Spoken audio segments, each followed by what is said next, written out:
زبور 7 پہلی آیت سے آخری آیت تک۔ اے خداوند میرے خدا، میرا توکل تجھ پر ہے، سب پیچھا کرنے والوں سے مجھے بچا اور چھڑا۔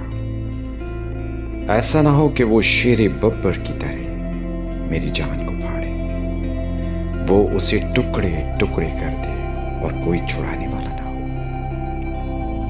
اے خداوند میرے خدا، اگر میں نے یہ کیا ہو، اگر میرے ہاتھوں سے بدی ہوئی ہو، اگر میں نے اپنے میل رکھنے والے سے بھلائی کے بدلے برائی کی ہو، بلکہ میں نے تو اسے جو ناحق میرا مخالف تھا بچایا ہے، تو دشمن میری جان کا پیچھا کر کے اسے آ پکڑے، بلکہ وہ میری زندگی کو پامال کر کے مٹی میں اور میری عزت کو خاک پہ ملا دے۔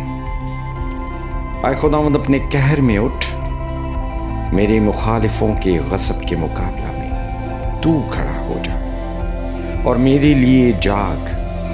تو نے انصاف کا حکم تو دے دیا ہے، تیرے چوگرد قوموں کا اجتماع ہو اور تو ان کے اوپر عالم بالا کو لوٹ جا۔ خداوند قوموں کا انصاف کرتا ہے۔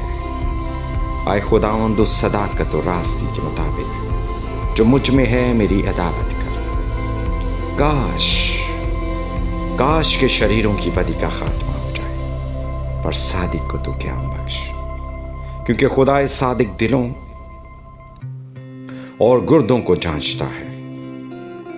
میری سپر خدا کے ہاتھ میں ہے جو راست دلوں کو بچاتا ہے۔ خدا صادق منصف ہے، بلکہ ایسا خدا جو ہر روز قہر کرتا ہے۔ اگر آدمی باز نہ آئے تو وہ اپنی تلوار تیز کرے گا۔ اس نے اپنی کمان پر چلا چڑھا کر اسے تیار کر لیا ہے۔ اس نے اس کے لیے موت کے ہتھیار بھی تیار کیے ہیں۔ وہ اپنے تیروں کو آتشی بناتا ہے۔ دیکھو اسے بدی کا درد ذہ لگا ہے، بلکہ وہ شرارت سے باردار ہوا اور اس سے جھوٹ پیدا ہوا۔ اس نے گھڑا کھود کر اسے گہرا کیا اور اس خندق میں جو اس نے بنائی تھی خود گرا۔ اس کی شرارت الٹی اسی کے سر پر آئے گی، اس کا ظلم اسی کی کھوپڑی پر نازل ہوگا۔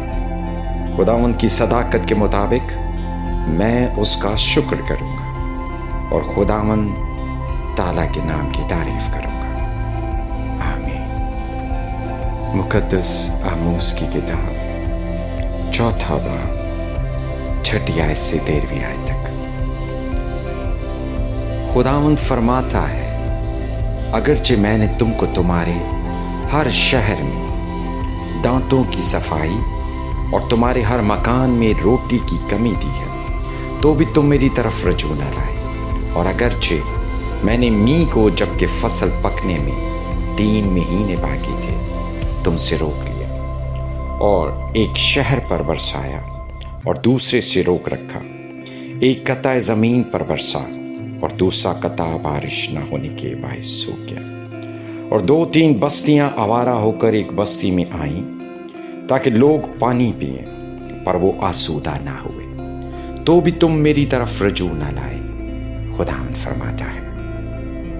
پھر میں نے تم پر باد سموم اور گیروئی کی آفت بھیجی، اور تمہارے بے شمار باغ اور تاکستان اور انجیر اور زیتون کے درخت ٹڈیوں نے کھا لیے، تو بھی تم میری طرف رجوع نہ لائے، خداوند فرماتا ہے۔ میں نے مصر کی سی وبا تم پر بھیجی اور تمہارے جوانوں کو تلوار سے قتل کیا، تمہارے گھوڑے چھین لیے اور تمہاری لشکرگاہ کی بدبو تمہارے نتنوں میں پہنچی، تو بھی تم میری طرف رجوع نہ لائے، خداوند فرماتا ہے۔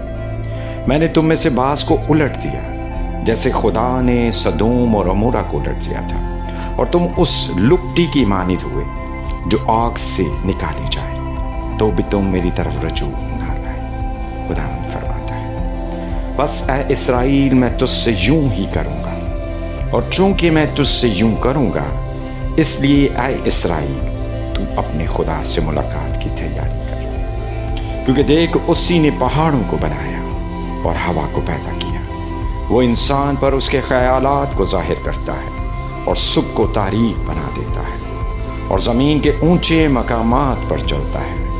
اس کا نام خداوند رب الافواج ہے۔ آمین۔ مقدس یوحنا کا پہلا عام خط، 3 باب 11 آیت سے 17 آیت تک۔ کیونکہ جو پیغام تم نے شروع سے سنا وہ یہ ہے کہ ہم ایک دوسرے سے محبت رکھیں اور قائن کی مانند نہ بنے جو اس شریر سے تھا اور جس نے اپنے بھائی کو قتل کیا۔ اور اس نے کس واسطے اسے قتل کیا؟ اس واسطے کہ اس کے کام برے تھے اور اس کے بھائی کے کام راستی کے تھے۔ اے بھائیو، اگر دنیا تم سے عداوت رکھتی ہے تو تعجب نہ کرو۔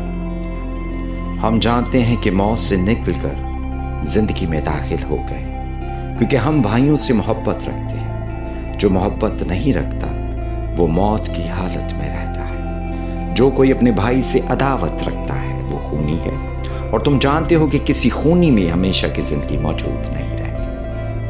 ہم نے محبت کو اسی سے جانا ہے کہ اس نے ہمارے واسطے اپنی جان دے دی، اور ہم پر بھی بھائیوں کے واسطے جان دینا فرض ہے۔